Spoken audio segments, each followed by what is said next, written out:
أعوذ بالله من الشيطان الرجيم. بسم الله الرحمن الرحيم. الذين يبلغون رسالات الله ويخشونه ولا يخشون أحدا إلا الله وكفى بالله حسيبا. بسم الله الرحمن الرحيم. اللهم صل على محمد وآل محمد بسند صحيح عن جابر بن عبد الله الأنصاري عن فاطمة الزهراء عليها السلام بنت رسول الله صلى الله عليه وآله قال: سمعت فاطمة أنها قالت: دخل علي أبي رسول الله في بعض الأيام فقال: السلام عليك يا فاطمة. فقلت: عليك السلام. قال: إني أجد في بدني ضعفا. فقلت له: أعيذك بالله يا أبتاه من الضعف.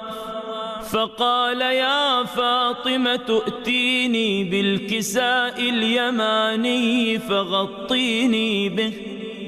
فأتيته بالكساء اليماني فغطيته به، وصرت أنظر إليه وإذا وجهه يتلألأ كأنه البدر في ليلة تمامه وكماله.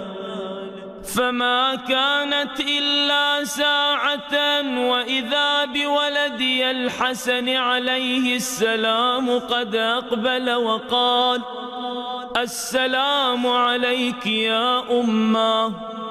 فقلت: وعليك السلام يا قرة عيني وثمرة فؤادي. فقال: يا أماه إني أشم عندك رائحة طيبة كأنها رائحة جدي رسول الله صلى الله عليه وآله. فقلت: نعم، إن جدك تحت الكساء.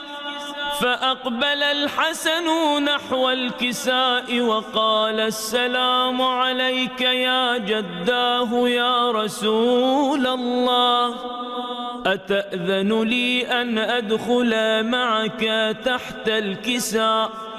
فقال: وعليك السلام يا ولدي ويا صاحب حوضي، قد أذنت لك. فدخل معه تحت الكساء. فما كانت إلا ساعة وإذا بولدي الحسين عليه السلام قد أقبل وقال: السلام عليك يا أماه. فقلت: وعليك السلام يا قرة عيني وثمرة فؤادي. فقال لي: يا أماه إني أشم عندك رائحة طيبة كأنها رائحة جدي رسول الله. فقلت: نعم، إن جدك وأخاك تحت الكساء. فدنا الحسين نحو الكساء وقال: السلام عليك يا جداه، السلام عليك يا من اختاره الله، أتأذن لي أن أكون معكما تحت الكساء؟ فقال وعليك السلام يا ولدي ويا شافع أمتي قد أذنت لك. فدخل معهما تحت الكساء. فأقبل عند ذلك أبو الحسن علي بن أبي طالب وقال السلام عليك يا بنت رسول الله. فقلت وعليك السلام يا أبا الحسن ويا أمير المؤمنين. فقال يا فاطمة إني أشم عندك رائحة طيبة كأنها رائحة أخي وابن عمي رسول الله. فقلت نعم ها هو مع ولديك تحت الكساء. فأقبل علي عليه السلام نحو الكساء وقال السلام عليك يا رسول الله، أتأذن لي أن أكون معكم تحت الكساء؟ قال وعليك السلام يا أخي ووصي وخليفتي وصاحب لوائي، قد أذنت لك. فدخل علي تحت الكساء. ثم أتيت نحو الكساء وقلت السلام عليك يا أبتاه يا رسول الله، أتأذن لي أن أكون معكم تحت الكساء؟ قال وعليك السلام يا ابنتي ويا بضعتي، قد أذنت لك. فدخلت تحت الكساء. فلما اكتملنا جميعا تحت الكساء أخذ أبي رسول الله بطرفي الكساء وأومأ بيده اليمنى إلى السماء وقال اللهم إن هؤلاء أهل بيتي وخاصتي وحامتي، لحمهم لحمي ودمهم دمي، يؤلمني ما يؤلمهم ويحزنني ما يحزنهم. أنا حرب لمن حاربهم وسلم لمن سالمهم وعدو لمن عاداهم ومحب لمن أحبهم. إنهم مني وأنا منهم، فاجعل صلواتك وبركاتك ورحمتك وغفرانك ورضوانك علي وعليهم، وأذهب عنهم الرجس وطهرهم تطهيرا. فقال الله عز وجل يا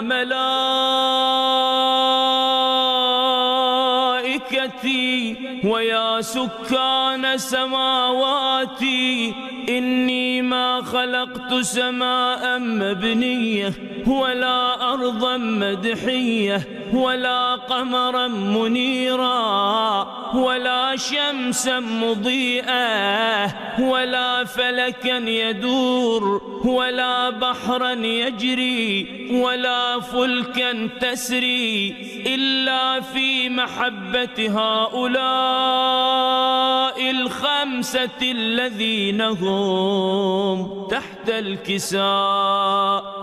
فقال الأمين جبرائيل يا رب ومن تحت الكساء؟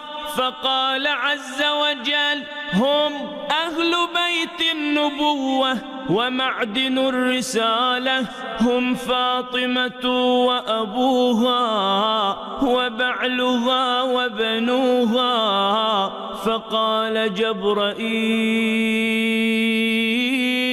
يا رب أتأذن لي أن أهبط إلى الأرض لأكون معهم سادسا. فقال الله نعم قد أذنت لك.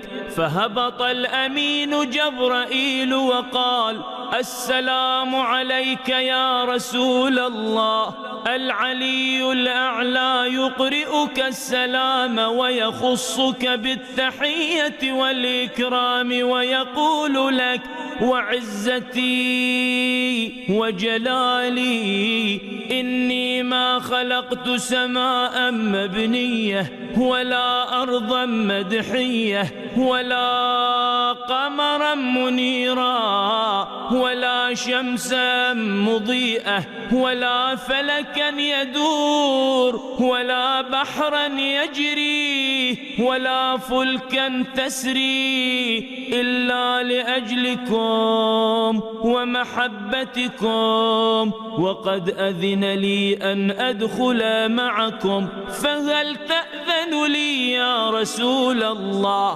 فقال رسول الله وعليك السلام يا أمين وحي الله، إنه نعم قد أذنت لك. فدخل جبرائيل معنا تحت الكساء فقال لأبي إن الله قد أوحى إليكم يقول إنما يريد الله ليذهب عنكم الرجس أهل البيت ويطهركم تطهيرا. فقال علي لأبي يا رسول الله أخبرني ما لجلوسنا هذا تحت الكساء من الفضل عند الله. فقال النبي صلى الله عليه وآله والذي بعثني بالحق نبيا واصطفاني بالرسالة نجيا ما ذكر خبرنا هذا في محفل من محافل أهل الأرض وفيه جمع من شيعتنا ومحبينا إلا ونزلت عليهم الرحمة وحفت بهم الملائكة واستغفرت لهم إلى أن يتفرقوا. فقال علي عليه السلام إذن والله فزنا وفاز شيعتنا ورب الكعبة. فقال أبي رسول الله صلى الله عليه وآله يا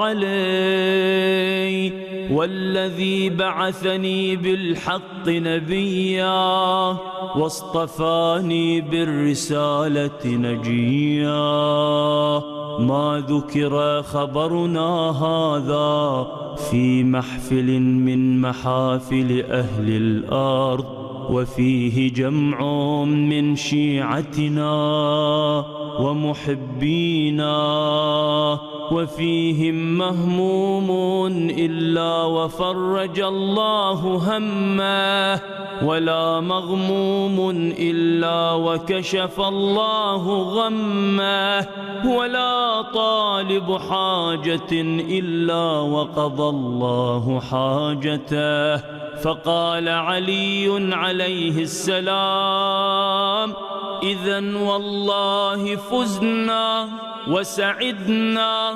وكذلك شيعتنا فازوا وسعدوا في الدنيا والآخرة ورب الكعبة.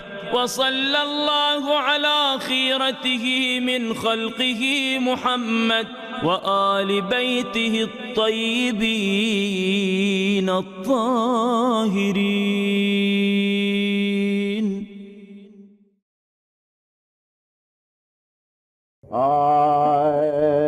جب کبھی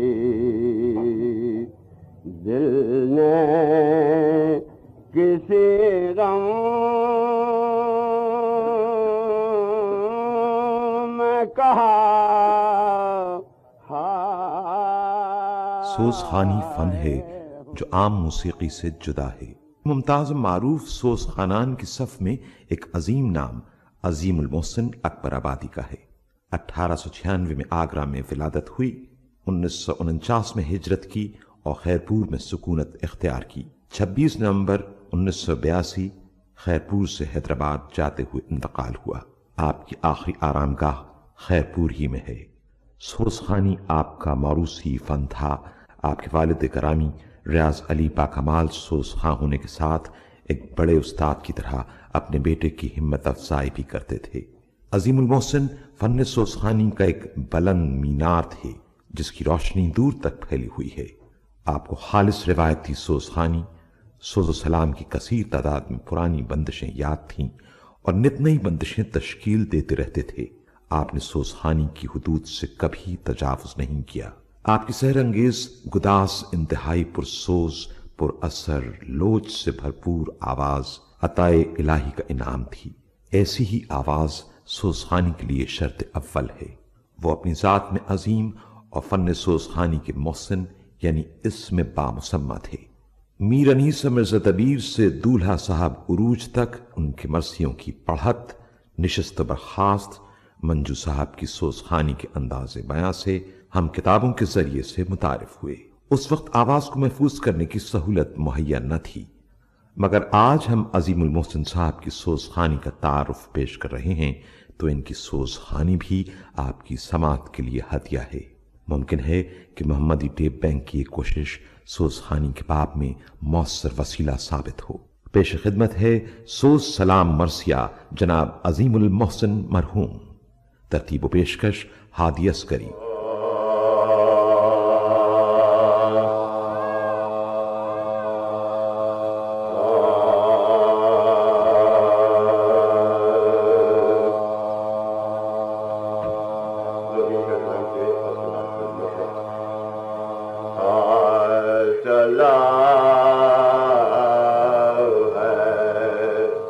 کربلا کا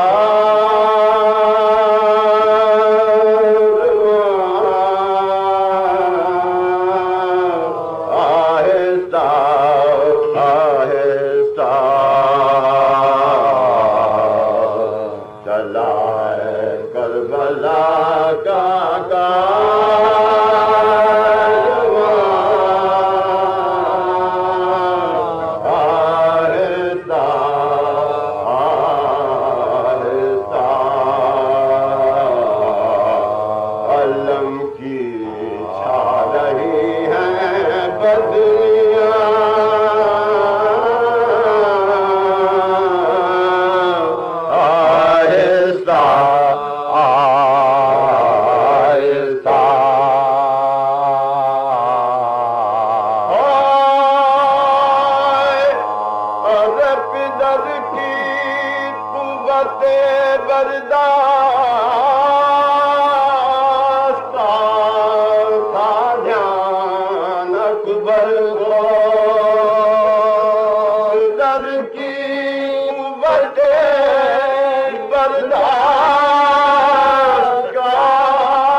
کیوں کر علی اکبر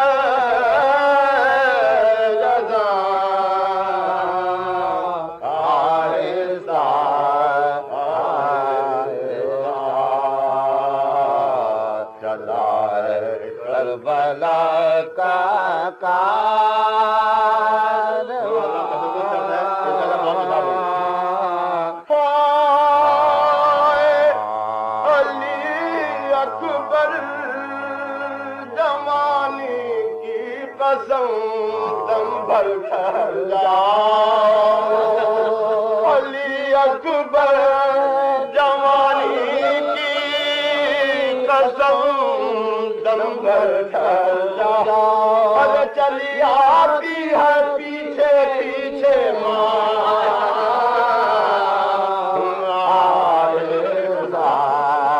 علی اکبر جوانی کی قسم دم بھر ٹھہر جاؤ کر چلی آتی ہے پیچھے پیچھے ماں آہستہ آہستہ چلا ہے کربلا کا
خشک ہونٹوں پر زبان خراجی خشک ہونٹوں پر زبان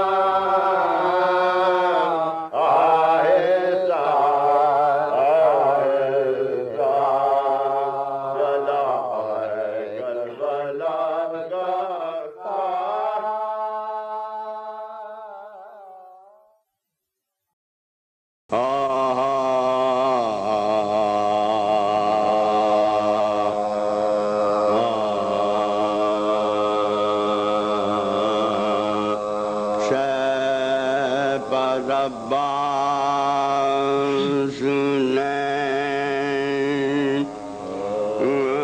جب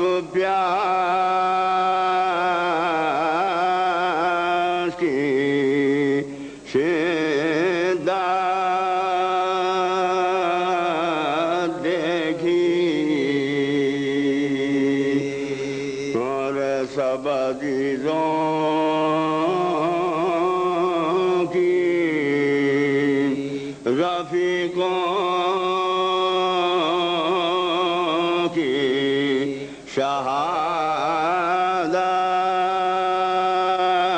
شہادت دیکھی رو کے فرمایا ارے بڑی ہم نے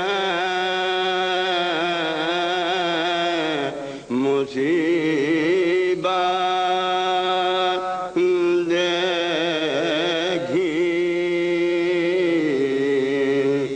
اور کملائی ہوئی آپ کی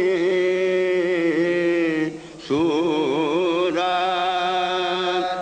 دیکھی اور پانی ہم لائیں گے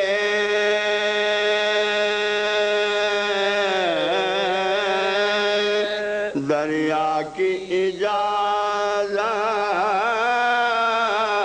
دیجئے سوکھے ہونٹوں کا دسا دو ہمیں رخصت سوکھے ہونٹوں کا تزاد ہمیں رخصت دیجئے ہائے بھائی صاحب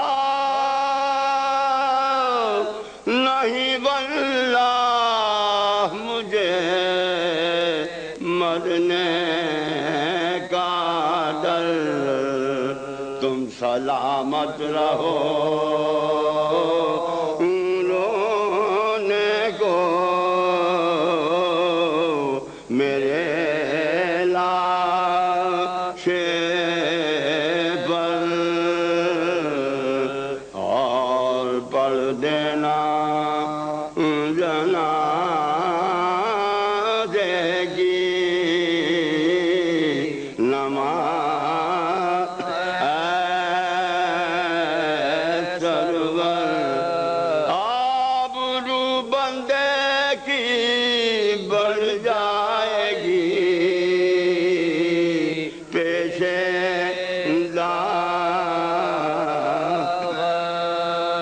آبرو بندے کی بڑھ جائے گی پیشے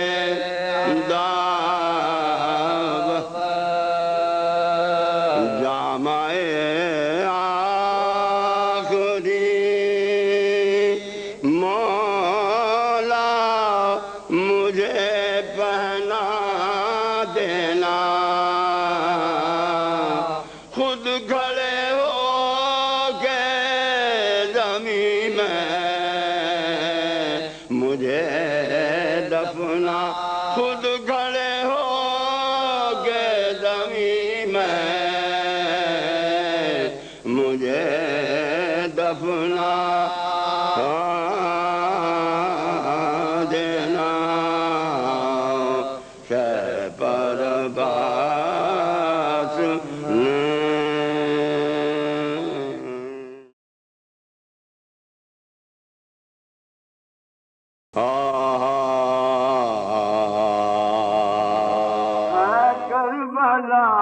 کربلائیوں کا مدینے میں داخلہ آتا ہے بے حسین کے زینب کا قافلہ آتا ہے بے حسین کے زینب کا قافلہ کس حسرت و قلب کا ہے دل سے مقابلہ یثرب کا قرب گورے غریباں سے فاصلہ یثرب کا قرب گورے غریباں سے فاصلہ زینب پکاری گھر میں نہ صورت دکھاؤں گی میں تو نبی کے روضے پاک سے کو جاؤں گی زینب پکاری گھر میں نہ صورت دکھاؤں گی میں تو نبی کے روضے پاک سے کو جاؤں گی میں تو نبی کے روضے پاک سے کو جاؤں گی تو سب نے کہا قبول ہے بنت مرتضیٰ قبر نبی پا لوٹا ہوا قافلہ گیا قبر نبی پا لوٹا ہوا قافلہ تو زینب نے باب روز پاؤں جا کر یہ دی صدا اٹھئے لاحق سے سو چکے اے فخر انبیاء اٹھئے لاحق سے سو چکے اے فخر انبیاء اٹھئے لاحق سے سو چکے اے حضرت کے لفظ دل کے عزادار آئے نانا تیرے نواز کے زبار آئے نانا تیرے نواز کے زبار آئے نانا تیرے نواز کے زبار آئے لبیک کی صدا ہوئی تربت سے آئے طواف کعبہ کیا سب نے آئے طواف قبر کیا سب نے داخل ہوئے روا کے پیغمبر میں سو گوا زینب بلائے لے کے پکاری کے میں نسا زینب بلائے لے کے پکاری کے میں نسا زینب بلائے معمول ہے کہ گھر میں مسافر جو وطن کے واسطے تحفہ بولا اہل وطن کے واسطے تحفہ بولا اہل وطن کے واسطے تحفہ بولا ارے میں تحفے ماریا سے بہت ساتھ لائی ہوں میں تحفے ماریا سے بہت ساتھ لائی ہوں پرخون لباس سید خوش ذات لائی ہوں آئے بازو بنیل رسی کے یہ ہاتھ لائی ہوں بازو بنیل رسی کے یہ ہاتھ لائی ناداری سفر سے یہ سوغات لائی ہوں دور الوطن شہیدوں کی پوشاک پاک ہے کشیب نے بوت راب کے مرکز کی خاک ہے کشیب نے بوت راب کے مرکز کی خاک ہے کشیب نے بوت راب کے مرکز کی خاک تو زینب کے بعد بانوئے سلطان کربلا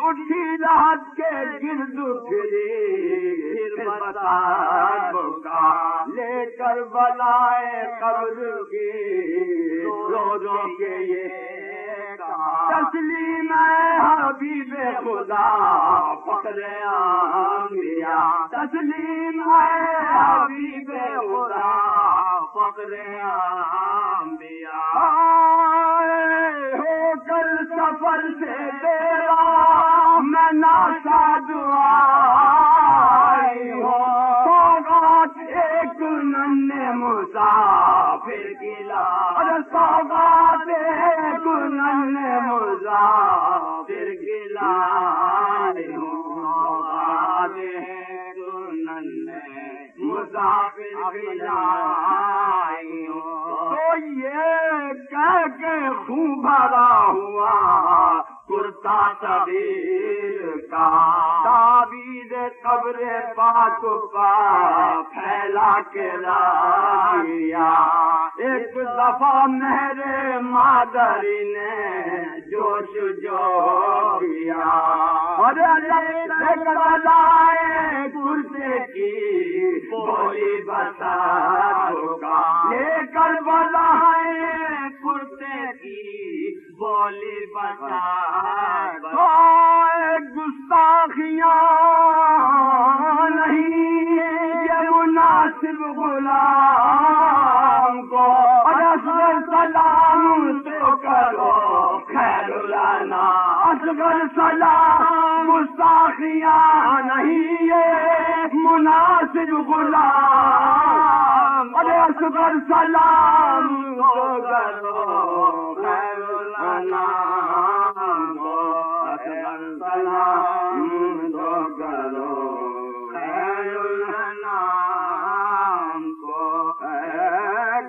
بلائیوں کا مدینے میں داخلہ.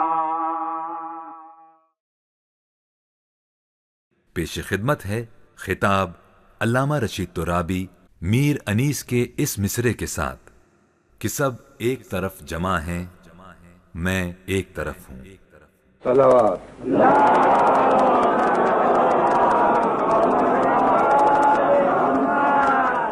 بالله السميع العليم من الشيطان اللعين الرجيم. بسم الله الرحمن الرحيم. الحمد لله الذي هدانا لهذا وما كنا لنهتدي لولا أن هدانا الله.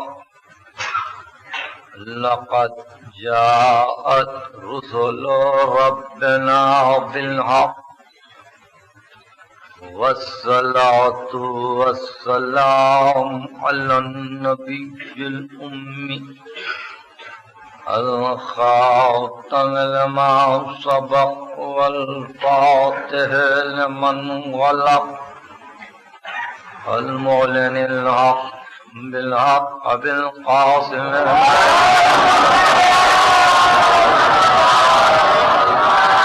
أهل بيت الطيبين الطاهرين المعصومين المظلومين الذين أذهب الله عنهم الرجس وطهرهم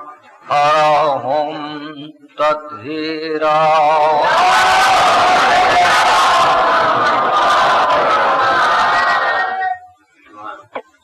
میں ان تقریروں میں صرف یہ چاہتا تھا کہ سننے والوں پر ایک بات واضح ہو جائے کہ ہمارا تعلق زیادہ تر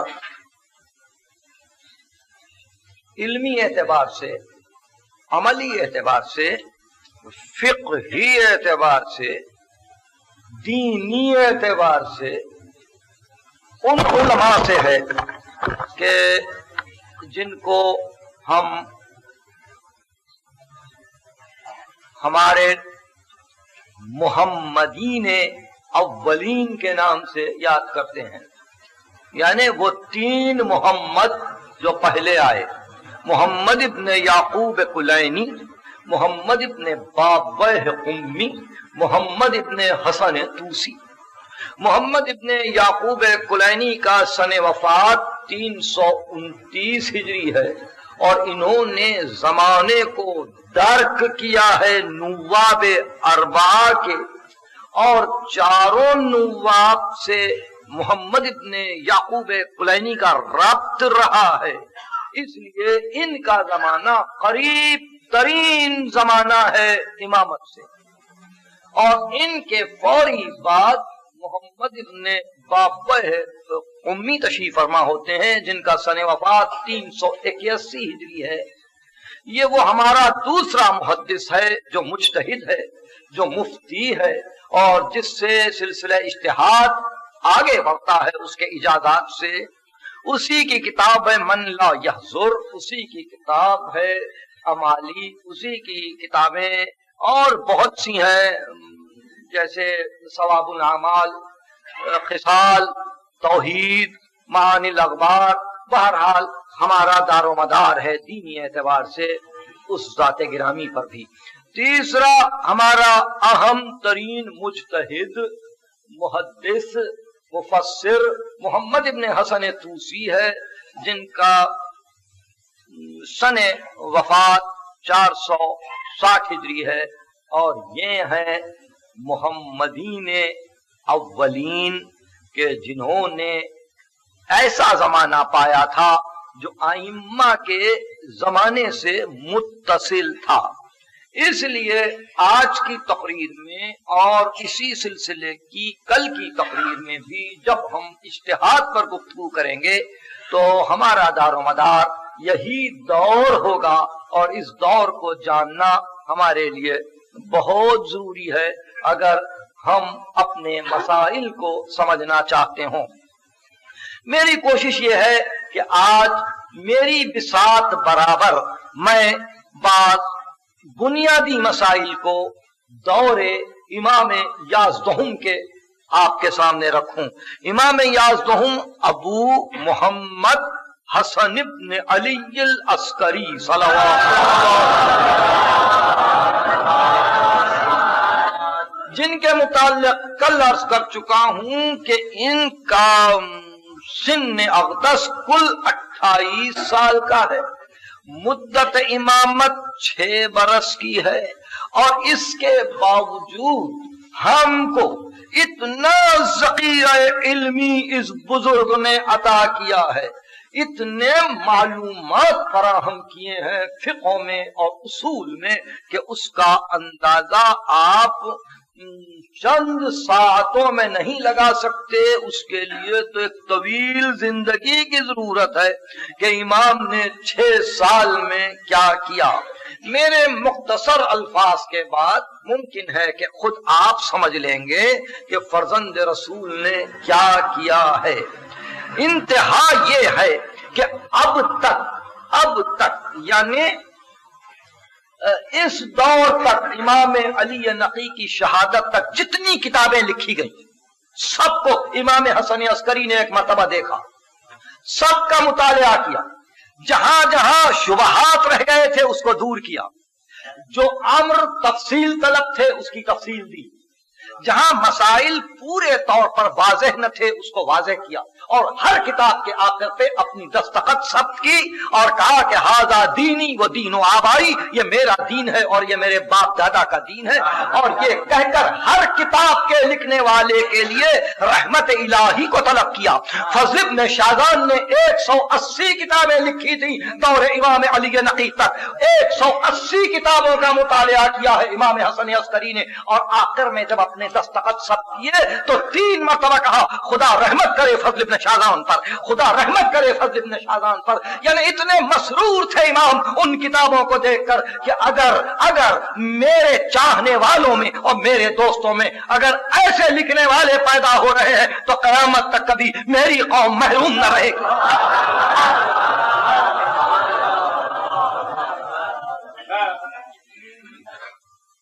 بہرحال یہ زندگی تھی ایک طرف، دوسری طرف ایسے ارشادات سے ہم کو مالا مال کرنا کہ جن ارشادات کی بنا پر ہماری معرفت معصوم سے اور زیادہ واضح ہو، اور زیادہ مستحکم ہو، اور زیادہ مستقل ہو۔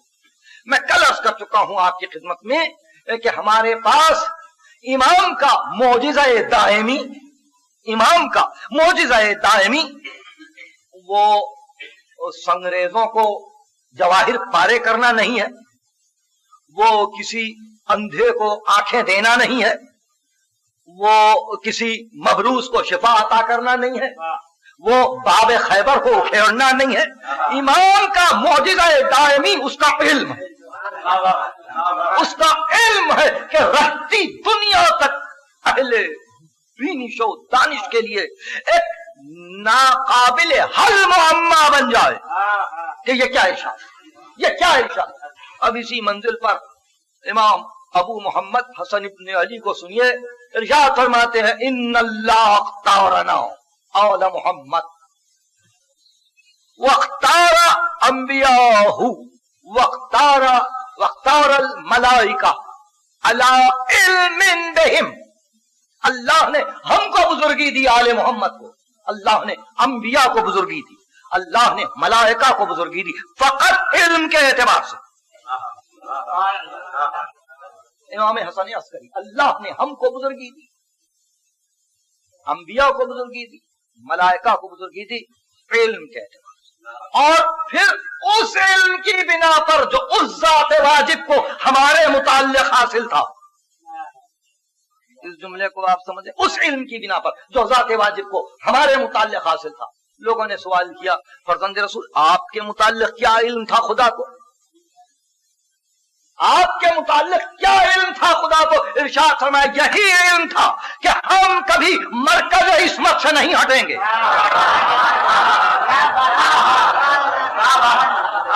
ہم کبھی مرکز عصمت سے نہیں ہٹیں گے۔ مطلب کتنا جامع ہے، یعنی ہم میں نہ اطاعت کی کمی ہوگی، نہ معرفت کی کمی ہوگی، نہ ہمارا قدم لغزش کرے گا، نہ ہم اس کی مرضی کے خلاف عمل کریں گے، بلکہ جیسے جیسے ہم آگے بڑھ رہے تھے اپنے سلسلے کو لے کر، اس ذات واجب کو علم تھا کہ ہم مرکز عصمت سے نہیں ہٹیں گے، اس لیے ہم کو مرتضی کیا، مجتبی کیا، مصطفیٰ کیا۔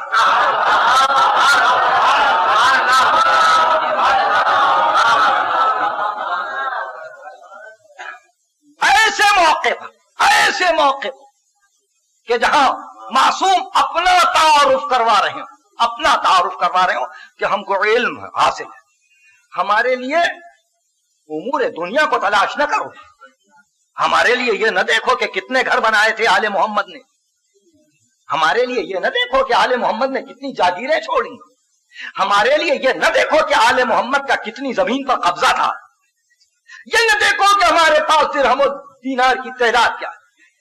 قیامت تک یہ پوچھتے جاؤ اور فیض یاب ہوتے جاؤ کہ ہمارا علم کیا ہے اور ہمارا علم کتنا فائدہ پہنچاتے جا رہا ہے۔ آپ کو تعجب ہوگا کہ امیر المومنین صلوات اللہ وسلم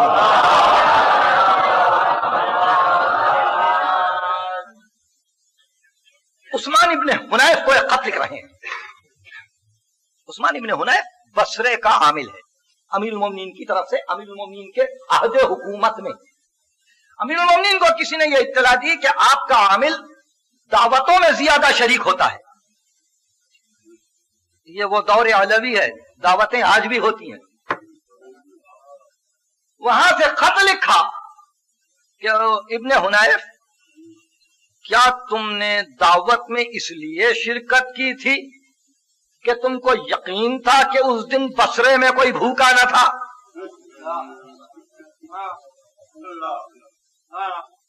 اس کے بعد ارشاد فرمایا الا وَإِنَّ إِمَامَكُمْ قَدْ اكْتَفَى مِن دُنْيَاهُ بِتِمْرَيْهِ وَمِن طُعْمِهِ بِقُرْصَيْهِ، تمہارے امام نے اس دنیا سے صرف 2 جو کی روٹیاں پسند کی اور 2 کہنا لباس پسند کیے۔ الا وَإِنَّكُمْ لَا تَقْدِرُونَ عَلَى ذَلِكَ، مجھے معلوم ہے کہ تم اب اس پہ قدرت نہیں رکھتے ہو کہ تم میری پیروی کرو۔ وَلَكِنْ أَعِينُونِي بِفَرْعٍ وَصِدَاقٍ وَعِفَّةٍ وَاجْتِهَادٍ، ایسا تم نہیں کر سکتے تو علی کی مدد تو کرو کہ علی تقوی کو قائم رکھ سکے،